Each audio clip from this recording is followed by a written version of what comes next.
মুসলিমদেরকে এইভাবে শেষ করার পরিকল্পনা দীর্ঘদিন কেন্দ্র সরকারের আছে এবং চলছে, তারা একের পর এক বাস্তবায়ন করছে। আর মুসলিমরা শুধু সম্প্রীতি দেখাচ্ছে আর দিনের পর দিন একটা করে মিটিং করে বাড়ি গিয়ে ঘুমিয়ে যায়। জি, আজকে দেখছি যে সর্বধর্ম সমন্বয়ে আপনারা এবং সমস্ত ধর্মের মানুষরা কলকাতার রামলীলা ময়দানে ওয়াকফ বিল যে 2025 পাস হয়েছে তার বিরোধিতা একটা সভা করলেন, কি বলবেন? দেখুন, এই সমাবেশ রাজ্যের বিভিন্ন জায়গায় চলছে।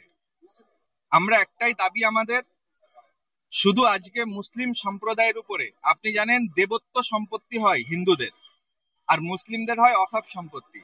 সরকারের দেবত্ব সম্পত্তির উপরে কোনো নজর পড়লো না, তাদের পড়লো অকাপ সম্পত্তির উপরে নজর। কেন? মুসলিমদের সম্পদগুলো কেড়ে নিয়ে কবরস্থান, মসজিদ, মাজার, মাদ্রাসা কেড়ে নাও, নিয়ে দখল করে খেলার মাঠ হবে। আর মুসলিমদেরকে এইভাবে শেষ করার পরিকল্পনা দীর্ঘদিন কেন্দ্র সরকারের আছে এবং চলছে, তারা একের পর এক বাস্তবায়ন করছে। আর মুসলিমরা শুধু সম্প্রীতি দেখাচ্ছে আর দিনের পর দিন একটা করে মিটিং করে বাড়ি গিয়ে ঘুমিয়ে যায়। অতএব আমাদের এই ঘুমানো আর চলবে না, আর এই শুধু মিটিং করলে হবে না, আমাদের দল বেঁধে ওই দিল্লিতে যেতে হবে, গিয়ে পার্লামেন্ট ঘেরাও করো, সেখানে আমরা বসে থেকে এই বিল প্রত্যাহার করতে হবে কৃষি বিলের মতো, নাইলে আমরা এখান থেকে আন্দোলন কম হবে না, আরো বৃদ্ধি হবে। গরিব মুসলিমদের উপকার হবে, মহিলারা স্বাবলম্বী হবে। দেখুন, নরেন্দ্র মোদীর এক একটা বার্তা সবসময় মিথ্যা হয়। ভারতবর্ষের মানুষ জানে সব অ্যাকাউন্টে 15 লাখ করে টাকা যাচ্ছিল, নরেন্দ্র মোদী বলেছিল চলে গেছে। কেন? রামের নামে ভোট হয়, নরেন্দ্র মোদী উন্নয়ন দিয়ে ভোট করে না।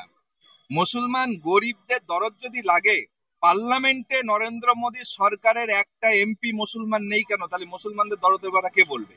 3 তালাক বিলের কথা নরেন্দ্র মোদীর দল বলে, মুসলিম মেয়েদের কথা।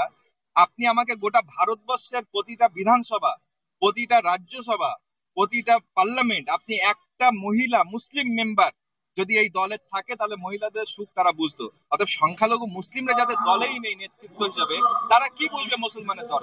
এই চিটিংবাজি আমাদের সঙ্গে করতে হবে না। আমাদের একটাই দাবি, এসব বিল আইন প্রত্যাহার করতে হবে। এখন আইন হয়ে গেছে, প্রত্যাহার করতে হবে।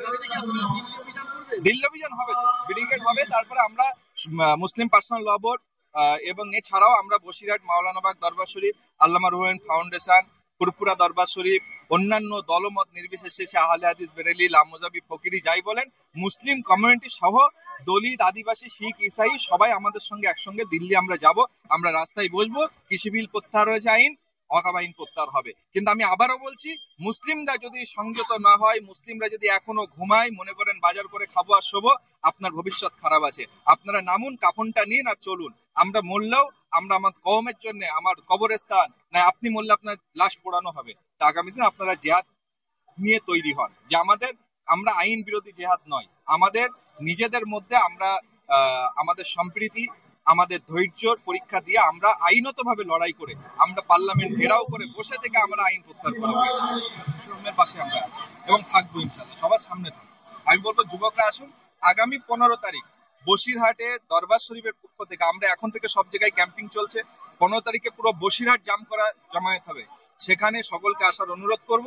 এবং আগামীতে আমরা দিল্লি হলেও গিয়ে রাস্তায় শুয়ে থাকবো, দিল্লির পথে। এই বিল আইন যতক্ষণ প্রত্যাহার না হবে, ততক্ষণ আমরা এই যুবকদের নিয়ে, বাংলার মানুষ জাতি ধর্ম বর্ণ নির্বিশেষে যারা আমাদের সাময়িকভাবে এবং সামাজিকভাবে এবং তাদের মানবিক দিক দিয়ে আমাদের সহযোগিতা করবে, তাদের নিয়ে আমরা এই লড়াই করবো। না হলে মুসলিমরা ইনশাল্লাহ ওই কৃষি আন্দোলনে 700 মরেছিল, মুসলমান 7000 জীবন দিয়ে দেবে। কিন্তু বিল প্রত্যাহার, আমাদের আইন প্রত্যাহার চাই। জি, আজকে দেখছি যে সর্বধর্ম সমন্বয়ে আপনারা এবং সমস্ত ধর্মের মানুষরা কলকাতার রামলীলা ময়দানে ওয়াকফ বিল যে 2025 পাস হয়েছে তার বিরোধিতা একটা সভা করলেন, কি বলবেন? দেখুন, এই সমাবেশ রাজ্যের বিভিন্ন জায়গায় চলছে। আমরা একটাই দাবি আমাদের, শুধু আজকে মুসলিম সম্প্রদায়ের উপরে, আপনি জানেন দেবত্ব সম্পত্তি হয় হিন্দুদের আর মুসলিমদের হয় অকাপ সম্পত্তি। সরকারের দেবত্ব সম্পত্তির উপরে কোনো নজর পড়লো না, তাদের পড়লো অকাপ সম্পত্তির উপরে নজর। কেন? মুসলিমদের সম্পদগুলো কেড়ে নিয়ে কবরস্থান, মসজিদ, মাজার, মাদ্রাসা কেড়ে নাও, নিয়ে দখল করে খেলার মাঠ হবে। আর মুসলিমদেরকে এইভাবে শেষ করার পরিকল্পনা দীর্ঘদিন কেন্দ্র সরকারের আছে এবং চলছে, তারা একের পর এক বাস্তবায়ন করছে।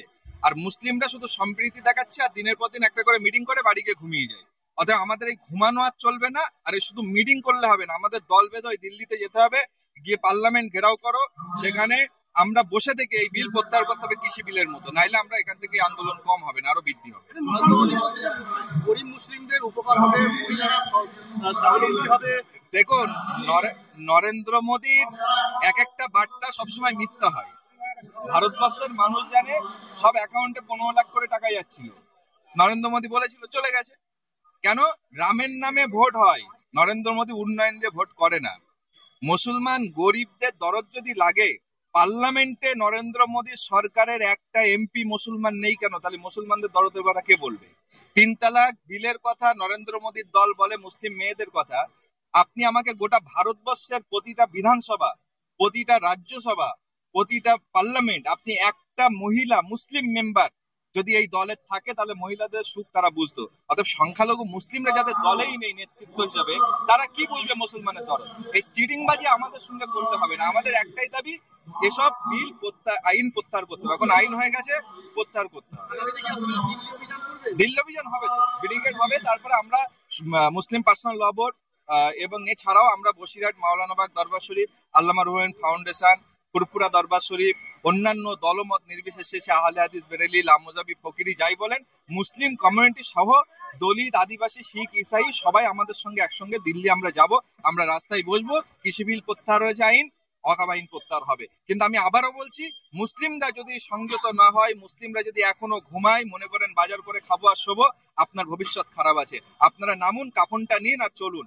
আমরা মরলেও আমরা আমার কওমের জন্য, আমার কবরস্থান না, আপনি মরলে আপনার লাশ পোড়ানো হবে। তা আগামী দিন আপনারা জেহাদ নিয়ে তৈরি হন, যে আমরা আইন বিরোধী জেহাদ নয়। আমাদের নিজেদের মধ্যে আমরা আমাদের সম্প্রীতি, আমাদের ধৈর্যর পরীক্ষা দিয়ে আমরা আইনত ভাবে লড়াই করে, আমরা পার্লামেন্ট ঘেরাও করে বসে থেকে আমরা আইন প্রত্যাহার করা হয়েছে।